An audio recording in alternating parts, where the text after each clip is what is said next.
क्या 6800 का रास्ता साफ या 19,000 पदों पर कोर्ट का रुख क्या होगा? शिक्षकों की नियुक्ति का रास्ता साफ हो चुका है। एलटी ग्रेड शिक्षक भर्ती में पूरी प्रोसेस क्या चल रहा है वो चीज़ बात करेंगे। मैं राम सर आप लोगों का स्वागत करता हूँ यूट्यूब चैनल गेटगुल ऑनलाइन में। पहले एलटी ग्रेड के बारे में बात कर लेते हैं। क्या अपडेट निकल कर आ रही है कि राज्य के विद्यालयों में अध्यापकों एवं प्रवक्ताओं की होगी नियुक्ति। शिक्षकों की आर्ता पर लगी मुहर, भर्ती का रास्ता साफ। प्रयागराज से अपडेट है कि लोक सेवा आयोग शुरू नहीं कर रहा नियुक्ति। 2018 के बाद से नहीं हो सकी है भर्ती। तो इलाहाबाद से बिग अपडेट है कि प्रदेश के 2332 राजकीय विद्यालयों में प्रवक्ता और सहायक अध्यापक एलटी ग्रेड शिक्षकों की भर्ती के लिए शैक्षिक अर्हता को लेकर स्थिति साफ हो गई है।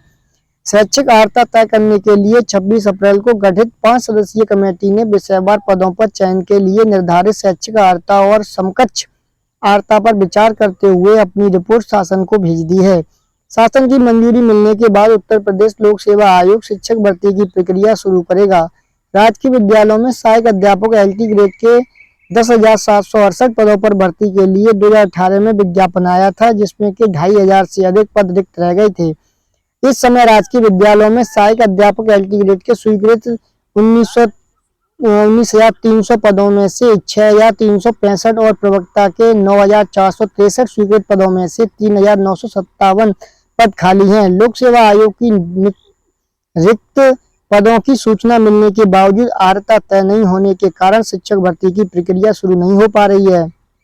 इसी के मद्देनजर शासन ने कमेटी गठित की थी, जिसमें कि अपर शिक्षा निदेशक राजकीय के गुप्ता को सदस्य सचिव, जबकि उच्च शिक्षा निदेशक ब्रह्मदेव माध्यमिक शिक्षा निदेशक ईटीसी को बनाया गया। उच्च शिक्षा 2 अधिकारी वाराणसी ज्ञान प्रकाश को सदस्य बनाया गया था।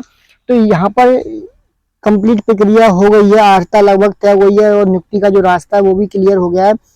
और मुख्यमंत्री जी शनिवार को एक मीटिंग करेंगे। उस मीटिंग में नई शिक्षा आयोग के बारे में, गठन के बारे में बात हो सकती है। कौन कौन सी अपडेट रहेंगी उन सब चीज़ों के बारे में यहाँ पर बात होने के चांसेस हैं और उम्मीद है कि कुछ 69 शिक्षक भर्ती के पॉइंट भी डिस्कस हो सकते हैं उसमें।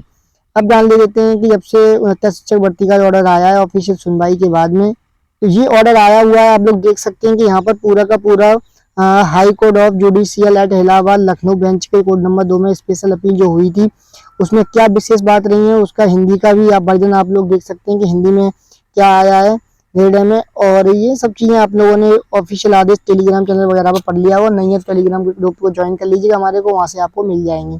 अब जो विशेष बात इसमें हुई है वो जान लेते हैं पहले। 69,000 शिक्षक भर्ती में मेरिट सूची पर मंथन, तो कार्रवाई स्टार्ट हो चुकी है। लखनऊ से अपडेट निकल कर आ रही है। सहायक शिक्षक भर्ती 2019 के संबंध में हाई कोर्ट की लखनऊ बेंच में राज्य सरकार ने आश्वासन दिया है कि वह एकल पीठ के निर्णय के आधार पर गहन समीक्षा कर रही है और उक्त निर्णय को लागू करने के संबंध में विचारों उपरांत जो भी परिणाम निकलता है उसे न्यायालय की जानकारी में लाए बिना लागू नहीं किया जाएगा। इस पर न्यायालय ने मामले की अगली सुनवाई के लिए 17 जुलाई की तिथि नियुक्त करते हुए आदेश दिया है कि सरकार की ओर से आए इस जवाब को एकल पीठ के निर्णय को चुनौती देने वाले सभी अपीलों के संबंध में प्रासंगिक माना जाएगा। यह न्यायमूर्ति रंजन रॉय व न्यायमूर्ति मनीष कुमार जी की खंडपीठ ने अशोक यादव व अन्य समेत कई अभ्यर्थियों की ओर से दाखिल विशेष अपील पर पारित किया। उक्त अपीलों में एकल पीठ द्वारा पारित उस निर्णय को चुनौती दी गई है जिसमें कि एकल पीठ ने 3 माह में समीक्षा कर 69,000 अभ्यर्थियों की मेरिट सूची तैयार करने का आदेश दिया था। वह इस भर्ती परीक्षा के क्रम में आरक्षित वर्ग के अतिरिक्त 6800 अभ्यर्थियों की 5 जनवरी 2022 की चयन सूची को खारिज कर दिया था। पिछली सुनवाई पर न्यायालय ने सरकार से पूछा था कि क्या वह सहायक शिक्षक भर्ती परीक्षा 2019 की 1 जून 2020 को जारी चयन सूची में संशोधन करने जा रही है। इस पर 29 मई को हुई सुनवाई के दौरान राज्य सरकार के अधिवक्ता ने अपर मुख्य सचिव विशेष शिक्षा विभाग से मिले निर्देश के आधार पर न्यायालय को बताया कि एकल पीठ के निर्णय की गहन समीक्षा की जा रही है। वह इस पर राय भी ली जा रही है क्योंकि उक्त निर्णय के दूरगामी विधिक प्रभाव होंगे।